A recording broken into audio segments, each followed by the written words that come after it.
taller than I am normally, but okay. Can I get?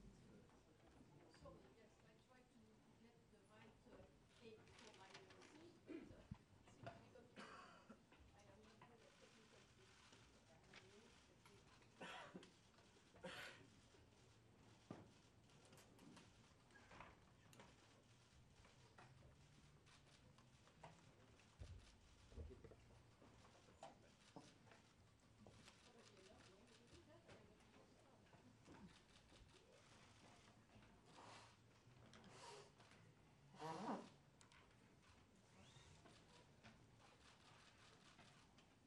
Good morning, everybody. Good morning to this annual press conference on banking supervision. We're providing today simultaneous interpretation into German, French, and Italian, and the press conference is webcast live. Our speakers are Supervisory Board Chair Danielle Nui and Vice Chair Sabine Lautenschläger. They will make introductory statements, and then we will go to your questions. Danielle, please. Thank you, Connie. Yes, the microphone is open. No, it's not? Okay, is it better like that?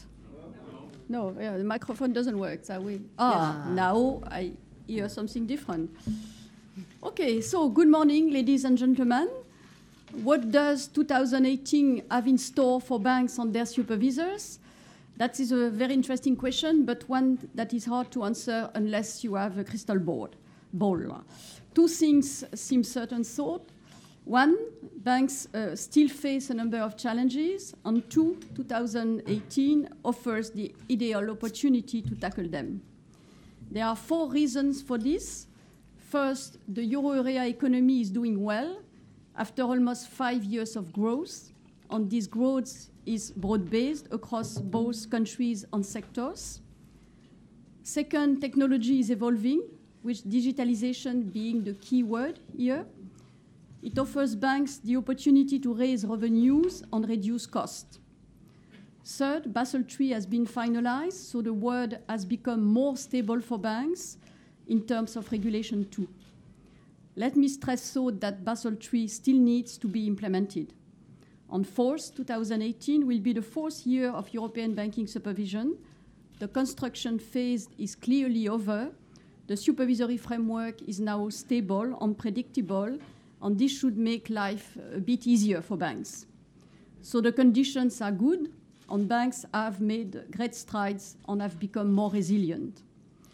The CET1 capital ratio of significant banks has increased by over 270 basis points since the beginning of 2015, at 14.3% by Q3 2017. We can also see that profitability is rising, also from a low level. So things are improving, but more needs to be done. There are 2 things that I would put at the top of the to-do list for a number of banks: increase profitability and clean up balance sheets. These 2 things are connected, of course. Let me start with the broader issue. When it comes to profitability, European banks have been slow to adjust to the impact of the crisis. Look at banks in the United States. Compared with European banks, their profits fell more sharply during the crisis, but they have recovered faster. The return on equity of banks in the euro area has generally improved.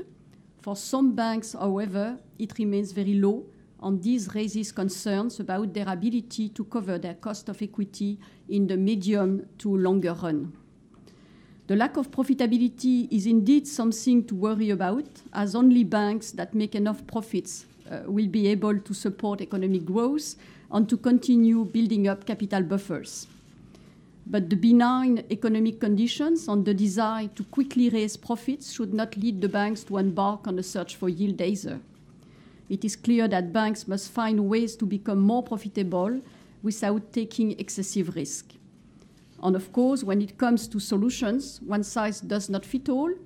Each bank has its own history and needs its own strategy, but it does need a strategy.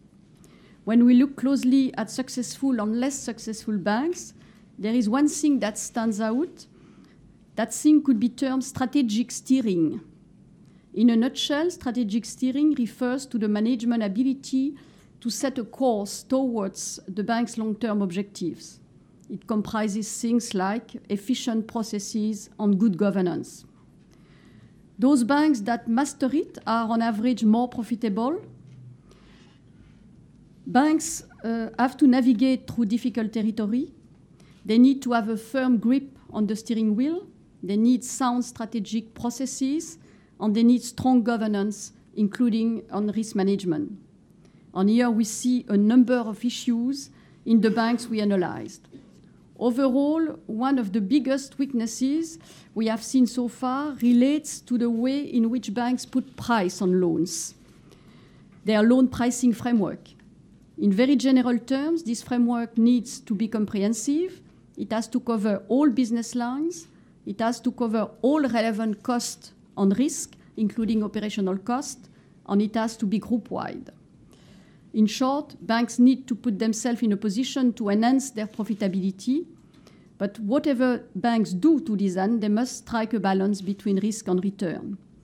We therefore expect banks to invest in strong risk management. Bank needs to cut costs, thus risk management is definitely not the place to do so. And to restore their profitability, certain banks must do more, and in particular, they must clean up their balance sheets. In the third quarter of 2017, non-performing loans, NPL, stood at 760 billion. True, they have decreased over the past few years by over 200 billion, but clearly they remain a major problem. NPLs drag down profits. They divert resources that could be put more productive use. And they keep banks from financing the real economy. They also create uncertainty, which indirectly might also affect stronger banks. Banks should use good times to reduce NPLs, and the good times are now. Carrying over the residual problems of the crisis to the next downturn is not a viable option. When a downturn sets in, it will become much harder to banks to get rid of NPLs. So for us, NPLs are a major issue. That's why last year we published guidance for banks on how to reduce their NPLs.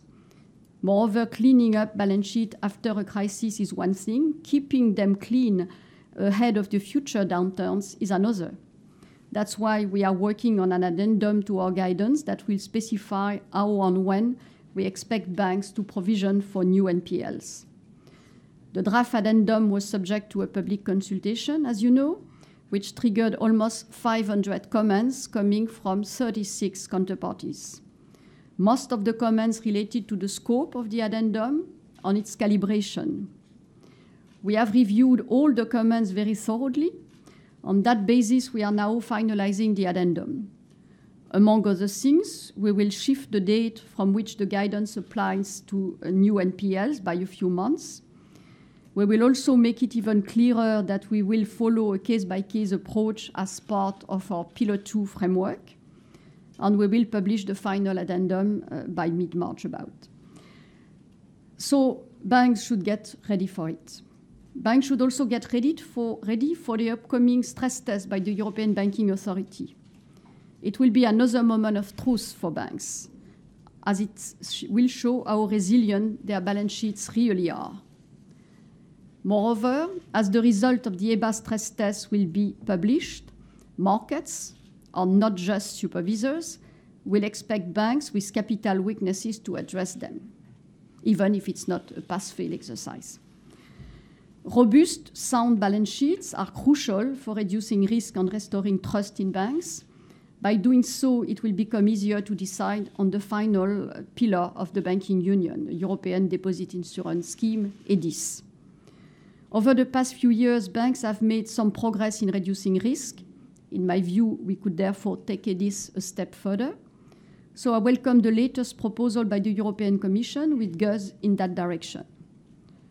What's more, EDIS might be accompanied by another asset quality review, and that will give banks another incentive to further reduce risk.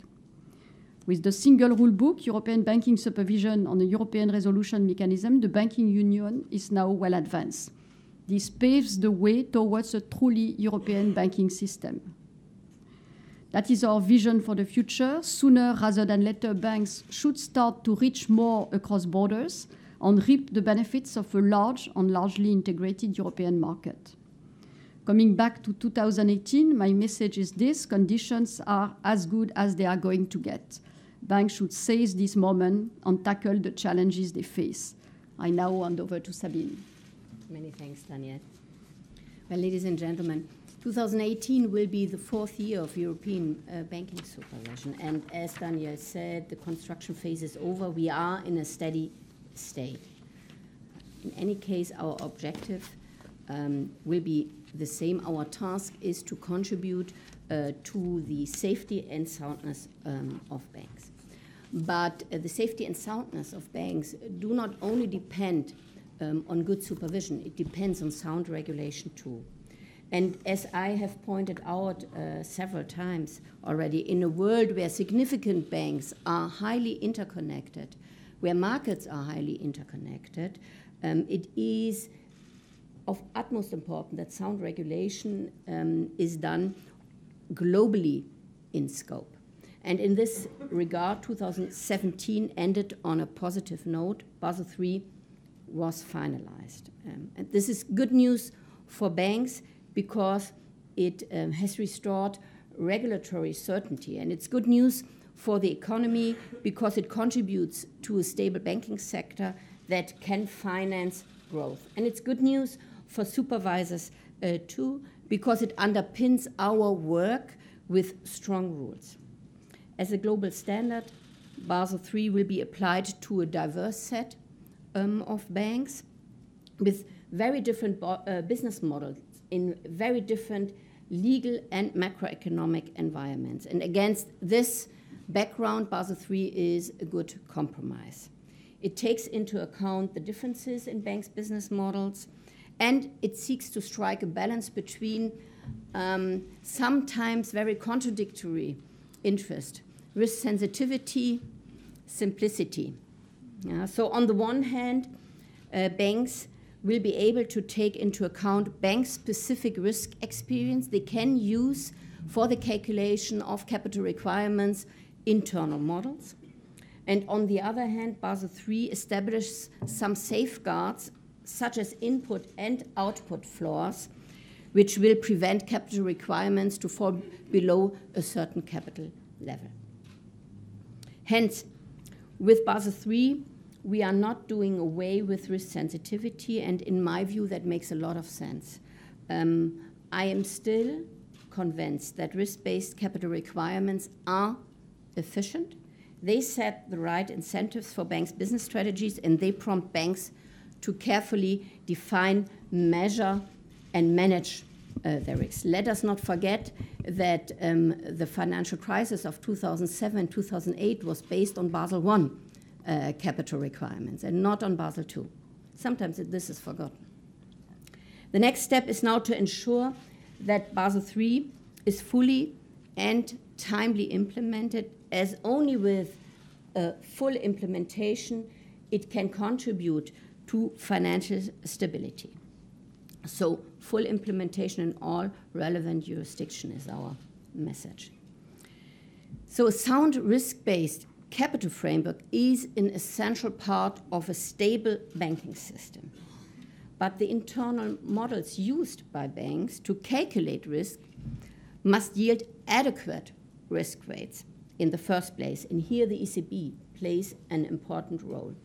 As you all know, we have launched a major project. It's called the Targeted Review of Internal Models, or in brief, TRIM. And TRIM has three objectives. First, to make sure that internal models used by banks comply with the regulatory standard. Second, to ensure a level playing field regarding the treatment of internal models with regard to the supervisory treatment. Yeah? And third, to make sure that the results of internal models are driven by actual risk and not just by modeling choices. And as you can imagine, TRIM is a huge effort. We are making progress, I can tell you. So far, half of the roughly 200 on-site missions have been successfully launched. The first phase started in 2017, will last until mid of this year. The aim was to review the internal models that banks use for credit risk, with specific for retails and SME customers, and we will look until mid of year into the models used for market risk and counterparty risk. The on-site missions conducted so far have been very useful in identifying best practices, good practices, and in spotting shortcomings. The deficiencies we have found are always very bank-specific, but some banks have shown some common patterns. For instance, for internal models used to assess credit risk, we have found some shortcomings with regard to data quality, with regard to the calculation of realized losses, with regard to the treatment of defaulted exposure. But we have also observed that many banks have already invested heavily in relevantly strengthening their internal models, the governance of the internal models, and their validation. Especially the last point is a very important topic. At the same time, we are working on an update of our guide to internal models. It is based on the comments received on the first version of the guide, and it is based on insights we gain from the on-site mission of TRIM. We intend to seek feedback from the banks again. The first chapter will be published for consultation in the coming month. And this part of the guide will clarify general topics such as the governance framework for and the validation of internal models. Ladies and gentlemen, so far we haven't touched upon one of the biggest issues in and for Europe. This is an issue that goes far beyond banks, but affects them as well. I'm talking about Brexit. Banks must be ready for Brexit. It will happen. Also, the EU and United Kingdom have agreed to discuss a possible transition period. We cannot be sure whether the transition period will happen. Thus, our expectations have not changed. Banks must continue to prepare for any outcome, including a hard Brexit. Any bank that wishes to relocate from the UK to the euro area should have submitted its license application already, but if it has not, it should do so by the end of the second quarter of 2018 at the latest. So far, 8 banks have taken formal steps to seek a new license, and for others are planning to significantly extend their activities in the euro area. But I can tell you we are in, how can I say this, in many, many meetings with more than 50 banks right now, and many of them are in a pre-application phase. We will continue to closely observe the Brexit negotiations. Depending on how the discussion on a transition period go, we may discuss with banks whether they might be granted more time to implement their relocation plans. But we will only do so with banks that have already presented high quality and credible plans for the steady state situation. And such a discussion will, of course, only cover those aspects that are within the competence of the supervisory authority. Euro area banks should also get ready for Brexit. They too should submit their license applications in accordance with the requirement of the British supervisor, the Prudential Regulation Authority. We welcome the fact that the PRA has provided more clarity on its supervisory approach. This will help banks for the post-Brexit world. When preparing for Brexit, banks should bear in mind something we keep repeating. We won't tolerate any empty shells. Banks must be real banks if they want to operate in the euro area. European banking supervision will keep a close eye on how incoming banks will organize their business in the euro area, how complex their structures will be, in particular when assessing their resolvability. What counts for us as supervisor is that banks retain full control of the balance sheet risk within the euro area. Bank needs to establish sufficient local capability in areas such as pricing, trading, hedging, and risk management. Only then can they be deemed able to conduct their European business activities adequately. This includes direct access to financial market infrastructures. Here, they must have business continuity arrangements in place to ensure access to financial market infrastructures for all relevant exposure classes. The bottom line is that banks must remain in control of their own risk. We therefore expect incoming banks to be able to produce complete and accurate data on booking models, hedging strategies, and intragroup exposures. But euro area banks should also review and disclose any changes to their booking models during the ongoing supervisory process. Ladies and gentlemen, Brexit is just one of the many challenges banks are facing right now, challenges that they need to address while times are good. Here I agree and join Danielle fully. Many thanks for the attention. So we come to your questions now. Any questions? We should start. Let's start in the first row here, please. Yes, hello, Nicholas Comfort from Bloomberg. You both mentioned the fact that the ECB Banking Supervision is in its fourth year of active supervision, but it's also Danielle Louise last year, and so I'd like to ask two questions, one looking back and one looking forwards. Looking back over the last 4 years, you and your team have turned a startup into one of the world's biggest banking supervisors, pushed banks to hold more and, more importantly, better quality capital. But how would you respond to the critics who say that national interests are still rife at the SSM, and especially when it comes to big decisions like Monte Paschi, and that these national interests have actually delayed and weakened your plans to tackle NPLs? Looking forward, how confident are you that you're setting the right priorities now for the future? I'm thinking, disruption of bank business models and cybercrime, whatsoever, and also, what advice would you give to your successor? Thank you. Well, thank you for reminding me indeed that my mandate will end up by the end of the year. We have such a momentum on supervisory issues that sometimes is it as if we'll last forever or for a long time.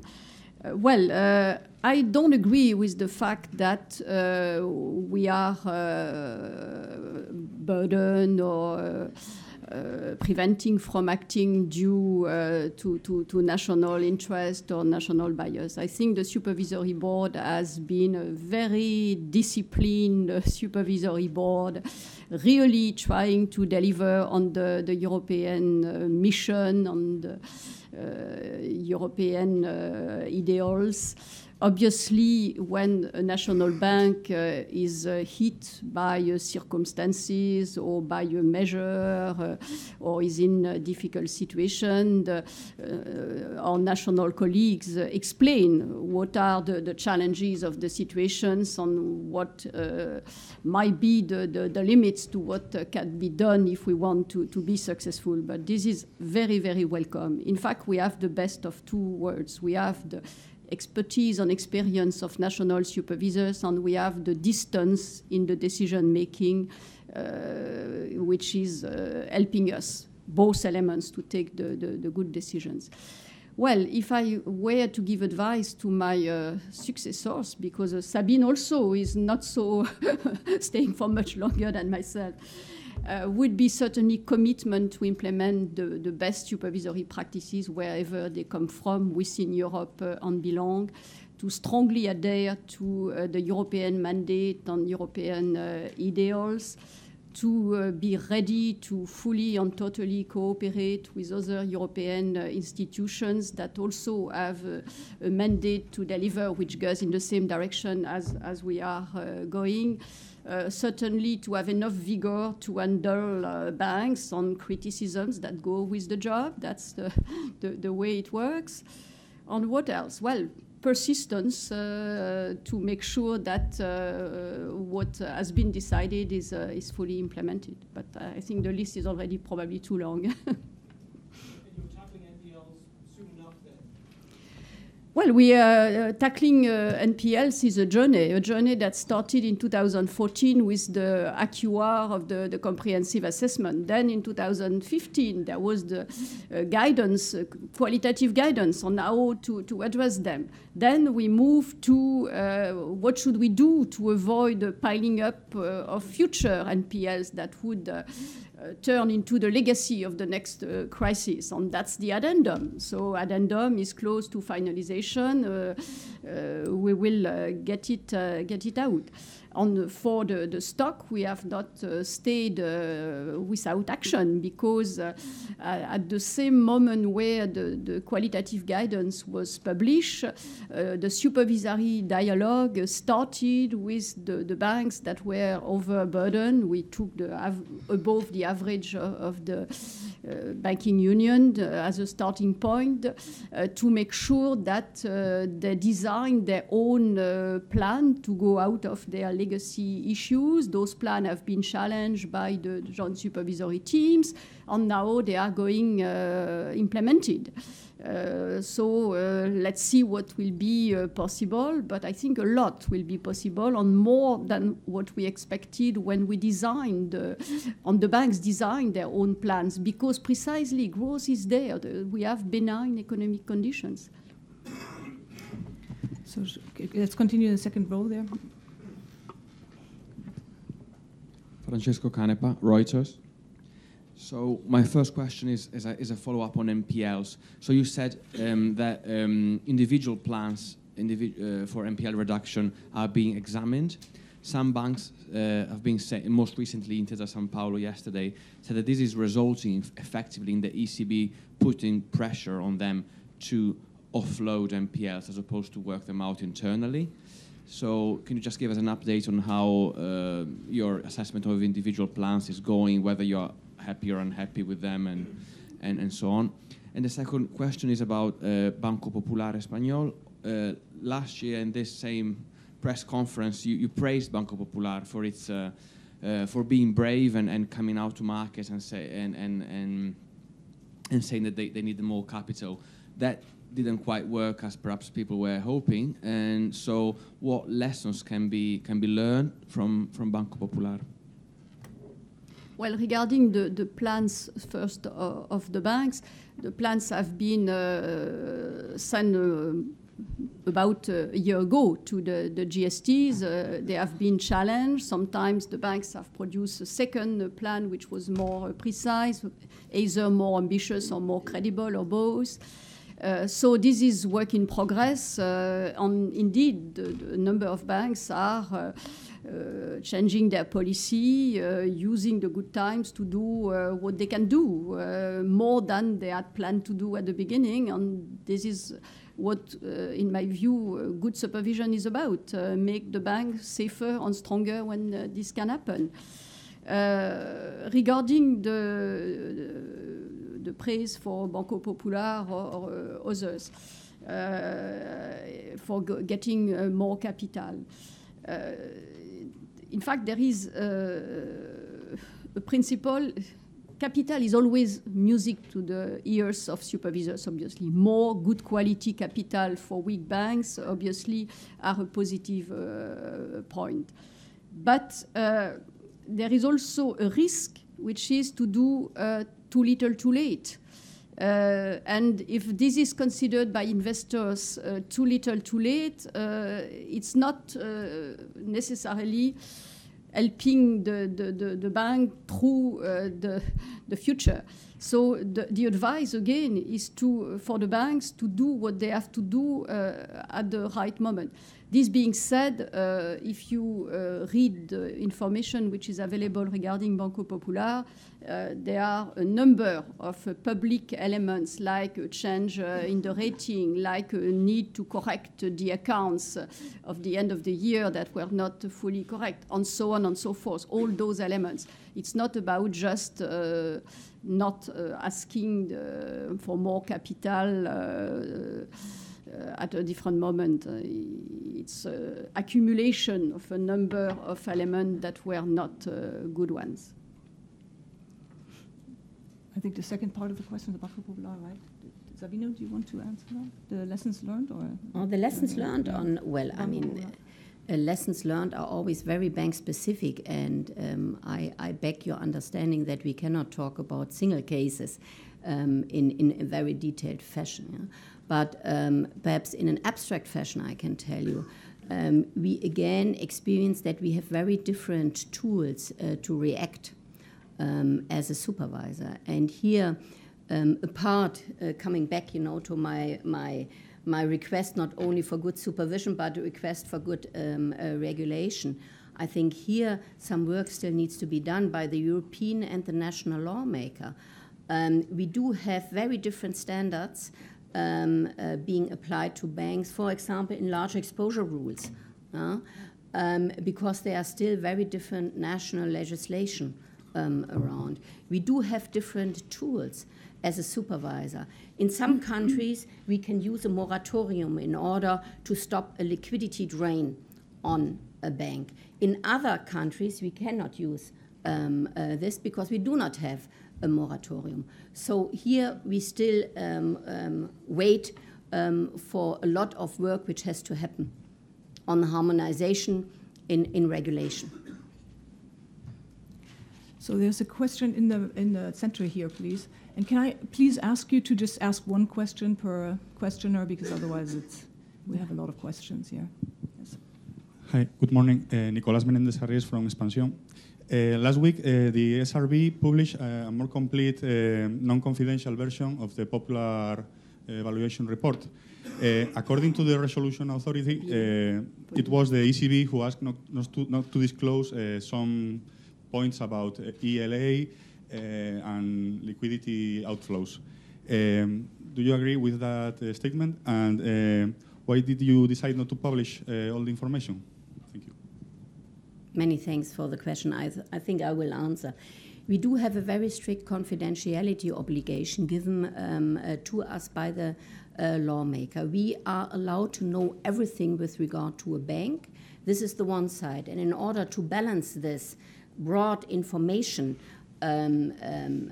possibility, the lawmaker gave us a confidentiality obligation too, meaning that we are not allowed to publish something on a specific bank if we do not have the consent. Yeah? This is the information I'm talking about with regard to the supervisory process. Coming to the ELA process, let me remind you, and here again, I'm not allowed to give you, individual comments, but let me remind you that ELA is a national task. ELA is given by the National Central Bank, and if ELA moves beyond a certain threshold, then the ECB, the Governing Council, is asked whether there is any objection to this, objections which have to be based on monetary policy grounds. Yeah? This decision is a case-by-case decision, this kind of objection or non-objection. And here, the first question I would ask, I would relate to the National Central Bank, because there is the source of a decision. And the second one is then a very, very bank-specific discussion, which we do not comment on. Next question here, the gentleman in the middle here. And then I'll come back around. Stefanos Georgakopoulos, Deutsche Welle.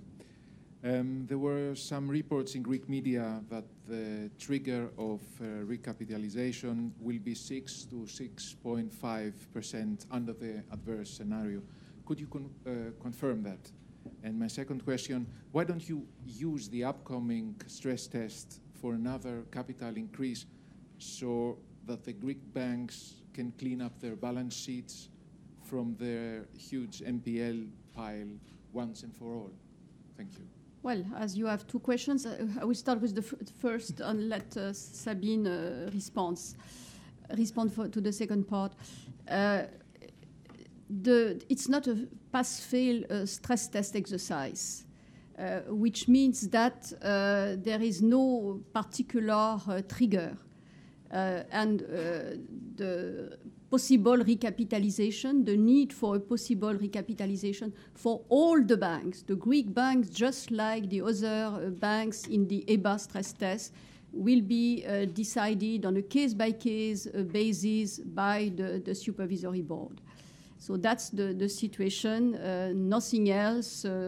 So no need to discuss percentages that may be relevant for one bank and not for the others, and which do not make sense to be implemented for both baseline and adverse maybe for certain banks. Case-by-case basis, supervisory board decision. And perhaps may I add, just to give you an idea why it is a case-by-case decision. The EBA methodology is a methodology which will be applied to about 50 banks, if I remember correctly. It will be about 37, 38 SSM banks. It has to be a size-fits-all methodology. Yeah? The outcome, yeah, and the question of what do you have to adjust in order to take into account very bank-specific facts, yeah, like restructuring, like already agreed upon contracts to sell this or that, yeah, but which were not being able to take, which were not taken into account until the end of last year. Yeah, this kind of facts we have to take into account when deciding whether a bank needs more capital or not. And that cannot be taken into account in an EBA one-size-fits-all process. So it is very relevant that you take this kind of case-by-case decision before you move into a very bank-specific individual decision as a supervisor. Otherwise, we would set rules, you know, which we do not do. We have bank-specific measures. Now, the second question. Let me be very abstract because we have not yet started the stress test, and you are already asking me about the results and the consequences of the results. I don't have I think you call it in English a crystal ball, yeah? So I do not know the outcome yet. But what we for sure need to do is to ensure equal treatment for all the banks which might need additional capital. Yeah? And that means that we have to look into the bank-specific risk profile, and then we have to see what kind of requirements do we set for the SREP, for the capital add-ons, and then we will see what will happen. So let's take the gentleman over here, and then we'll come back to you. Thank you. Bernardo de Miguel from Cinco Días. A question for Madame Nui. You said that the addendum on NPL will be a new date for entering into force at the addendum. Does it mean that it's going to be delayed, and what is the new date? Thank you. Well, it has already been delayed because it was said in the consultation paper that it will be implemented by 1st January. So it is delayed, and as soon as it is published, you can expect that it will be implementable, but it's a decision to be taken by the supervisory board. I know that the date of 1st April is a possibility, but not yet decided. So it has already been delayed. Huh? It's not a piece of news. It was supposed to be 1st January. Okay, let's continue. Let's go in the front row here, please. Claire Jones, Financial Times. Just to return to Nicholas's point about there being national interest, some people would see this delay on the addendum of how to treat new NPLs as a classic example of those national interests superseding those of the region as a whole. I mean, what would you say to that? And at the time when the addendum was originally discussed, there seemed to be some hints that there were going to be tougher measures taken on the stock. Has that now been shelved, or is that still something that you'll look at once this delay is overcome? Thank you.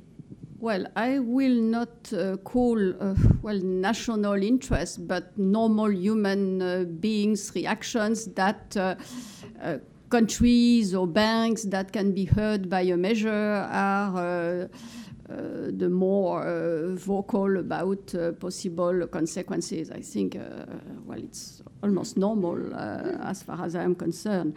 So we are able, with all these explanations, to do the good thing, including, in particular, explain that the addendum is not binding instruments, that it is the starting point of the supervisory dialogue, that it will be implemented on a case-by-case basis, and so on and so forth. I think this is useful clarification. As far as the stock is concerned, this is a work in progress. There was not even a first meeting of the supervisory board on the issue, so let's wait what will be decided. The two documents are at different stages. On the one side, we have the addendum that is very advanced in its finalization, and for which the publication can be expected by mid-March. We coordinate this with the European Commission, that is also going public by the same time.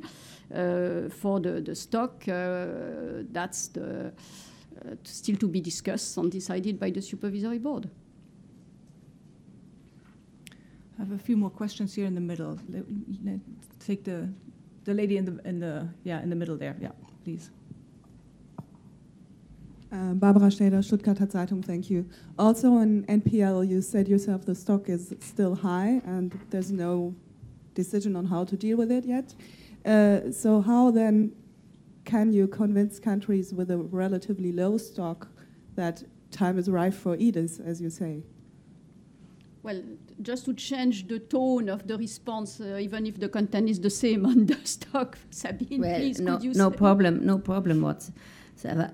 First of all, let me tell you very clearly, we are doing a lot of work on the stock. It's not that we are lenient there, on the contrary, and I think we can take a little bit of the praise when looking into the reduction of the stock, the last 3 years, 200 billion, that part of it is the result of our constant pressure and our constant request for working on the stock. And I like to use the chance perhaps to add something to a former question. We are not pressuring banks to sell NPLs. There are all kinds of different tools how you can reduce the legacy issue you have. It's not only about loading them off, to a third party, and this is sometimes a little bit, how can I say this, forgotten, because everybody only talks about the sale. It is very, very important to have a good workout in a bank.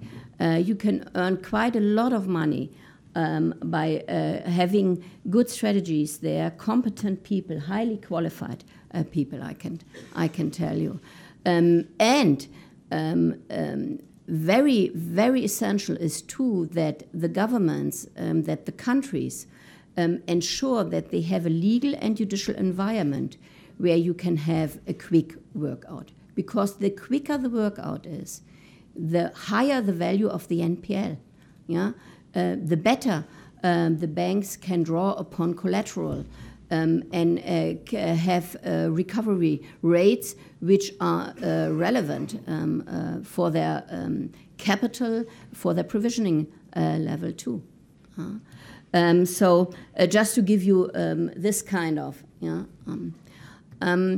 working on the NPL, to come to your EDIS question, working on the NPL is one of the major tasks with regard to supervision when talking about risk reduction. When you hear discussion about EDIS, it is always a discussion between risk reduction and risk sharing, which have to be balanced and have to be looked at the same time. A banking supervisor is part and is supposed to be part of the risk reduction. NPL is one big issue, but there are other issues too. It's not only NPL. I know that this is the most sexiest thing right now for you in the questions, and I hear this, but let us not forget that we have many, many banks in the euro area which do not have to do a lot of work with regard to an NPL stock, but which might need to do work on their business model, on their profitability, on their risk management, on cyber risk. So this is part of our work too. And with our priorities, I think we make a very good, kind of grab on all kinds of issues. Thank you. I think we had a question here in this fourth row. Frediano Finucci, TG La Sette, Italy. We were talking about risk and NPLs. What do you say to those critics who accuse the supervision to focus too much on NPLs and not to take into sufficient account derivatives, for example? Well, we look at all risk. We assess all risk, and we try to get mitigants of all risk. On the comparison which is made quite often with this level 3 or level 2 asset, let me say that we are conducting rigorous reviews of valuation and pricing models for market risk. We investigate market risk aspects both in internal models, in off-site supervision, in on-site supervision with missions. Those risks are taken into account in the SREP methodology. We have also horizontal benchmarks that are used for this kind of risk. Also, it is part of the capital surcharge for global CFIs. It's even part in two boxes, two elements, two criteria of the global CFIs methodology. One is the complexity element, and one is the resolvability element. So it is covered, in my view, and we will certainly not stop covering it because those are important elements and important risks. We think that we are looking across all risk for all banks. So in a nutshell, it is a fairy tale that we are not looking at derivatives. Thank you for saying simply. Many thanks. Do you have figures about derivatives risks in European banks?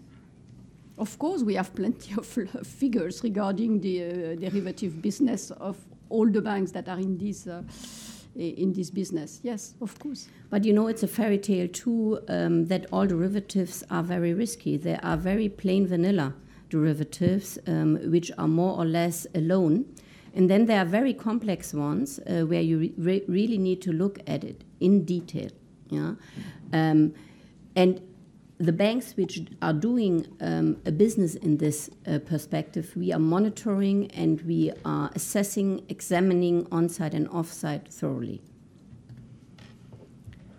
So, who has a question? The lady here in the middle, please.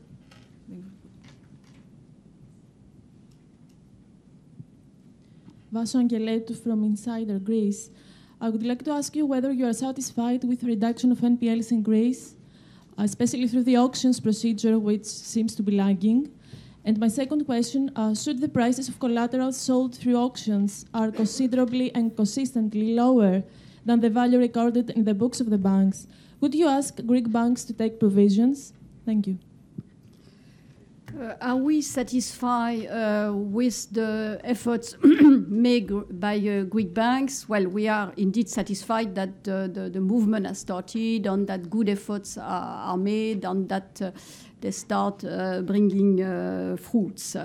But this is not the end of the task, and a lot still has to be done. Regarding electronic auction, that is true that it has been delayed for some time. But I am told, and I believe that is correct, that it has already, even before it is used, produced some effects.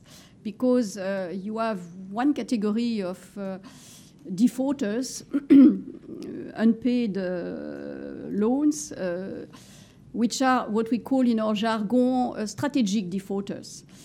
Strategic defaulters don't want to discover one day that their property is on sale in an electronic auction. So they can pay, they should have paid, and they are ready now to pay in more normal conditions. So sometimes start the momentum is already delivering some good developments. Well, whether the prices are too low compared to current provisions.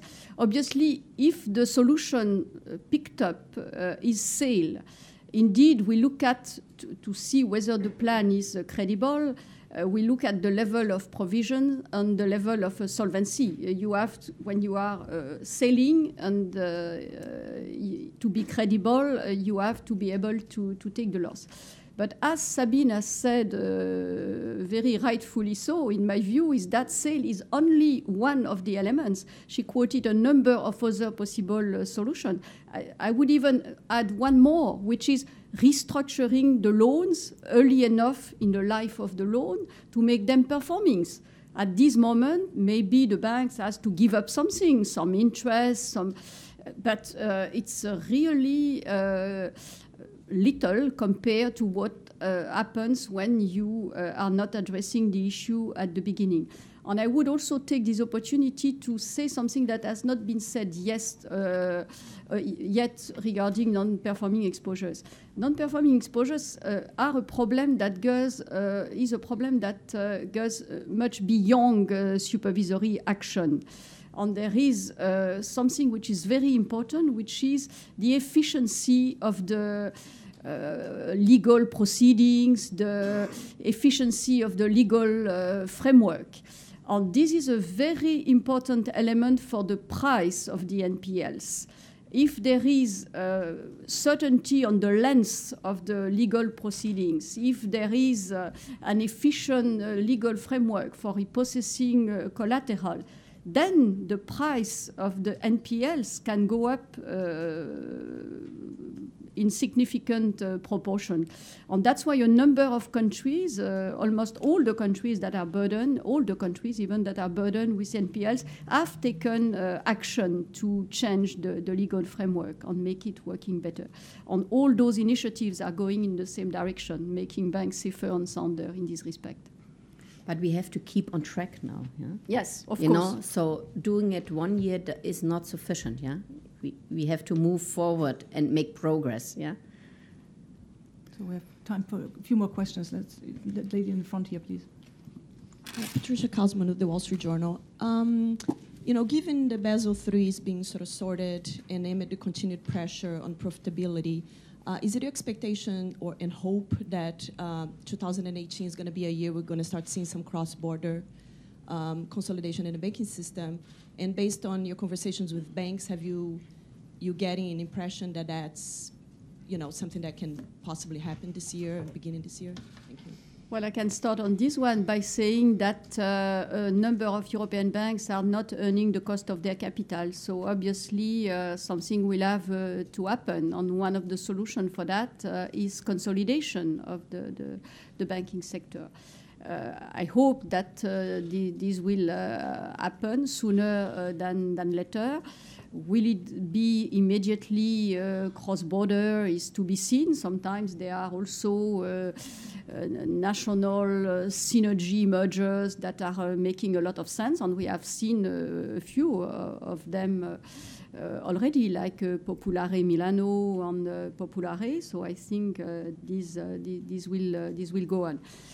Personally, as a supervisor, I think we have, and this is something I will express, and we will express to the legislators. We have to be more open-minded regarding, in my view, waivers, cross-border waivers for liquidity on capital within the banking union, because I think we should be considered. We are a single jurisdiction, so all the information regarding the SSM Bank is on the table to all members, so they can be actors in the supervision. So I hope that that will develop. I have seen recently a letter from a number of big banks within the SSM asking the legislators to be more open-minded regarding these cross-border waivers. And I must say I agree with what they are requesting. But maybe, Sabine, you want to say something about this? Nothing to add. So I think we have time for maybe 2 more questions. Here in the middle? Here in the center, yeah. I think the gentleman had been raising his hand the whole time. Roberto Ozzi of the Italian Press Agency Asca News. You have said that you are coordinating with the European Commission on the NPL issue and the addendum. I would like to ask, what about the European Parliament and the European Council, because of the fact that the legal services of both the institutions have said that the SSM has gone beyond its mandate with this addendum. So will the final version of the addendum will give an answer to their complaints, or will it be simply a statement that you act within your mandate? And if possible, just a question on the stock market. We have just seen an abrupt volatility episode. With the information you have available now, do you feel confident that the European banks would be able to cope with a correction similar to the one that is foreseen in the new stress test? Thank you. Regarding the European Parliament that you mentioned, I have regular hearings with the Econ Committee, and I am very glad to have this opportunity to listen to what the members of the Parliament have to tell to me and to respond to concerns or explain what we are doing. So the next one will be in March at the occasion of the issuance of the annual report. Regarding the legal concerns that were expressed, well, I can tell you we have put the best legal brains of the SSM on ECB to make sure it's absolutely clear that it's not binding, it's part of the supervisory dialogue, it's case by case. We can even put bigger letters, red. Well, I think all the conditions are met. Let's see whether it is clear. May I add something? Sure. Yeah, wonderful. I think we had a misunderstanding here. And I think we explained very clearly where our legal basis is, why we are doing what we are doing. There are in the CRR and the CRD4 very clear paragraphs which say that we have to assess not only the credit risk methodology, but the provisioning methodology too. And the EU Commission confirmed that with this assessment that we can that this assessment can result in deductions, in measures of the supervisor out of prudential perspectives, beyond the accounting perspectives, if we think that there are additional risks which need to be covered out of a prudential perspective. So there is a very clear obligation of the SSM to look into the provisioning methodology. And as we are asked by the European Parliament, by the European Court of Auditors, and by many others to explain what is the basis of our assessment, we publish the addendum. Yeah, this is the basis, the starting point. And on this basis, we discuss with the banks whether their risks are different from our starting point, from our basis, and then we decide case by case. So no automatism, no binding thing, but rather fulfilling and complying with the request of the European Parliament and the European Court of Auditors to be transparent in our assessment methodology used for fulfilling our obligation according to the CRR and the CRD4. So one last question to the lady in the back, please. Yasmin Osman.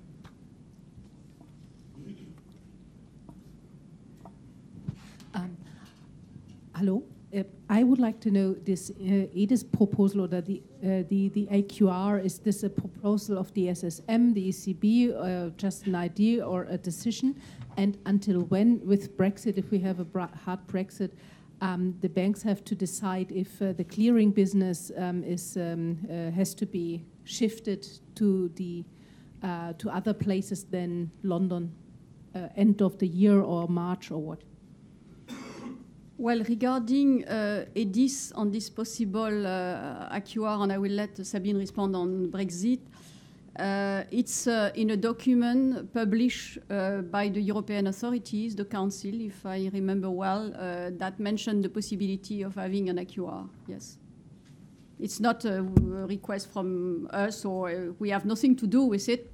We just found it in the European documents.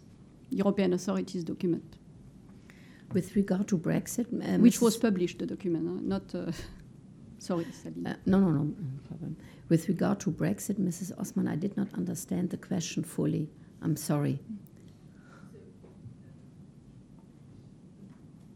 If there's no political decision on clearing and how to supervise it and so on, until when banks have to decide if they shift it to the EU, because maybe it's not further allowed to be in London.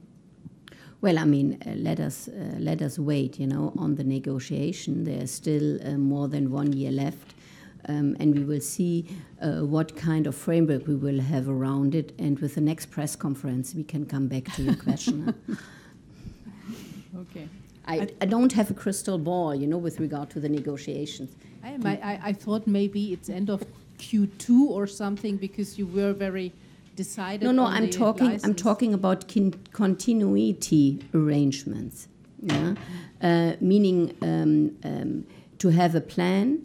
To have looked into what kind of possibilities, what kind of alternatives do I have, and what kind of process do I have to look at, and to fulfill in order to come to a certain result.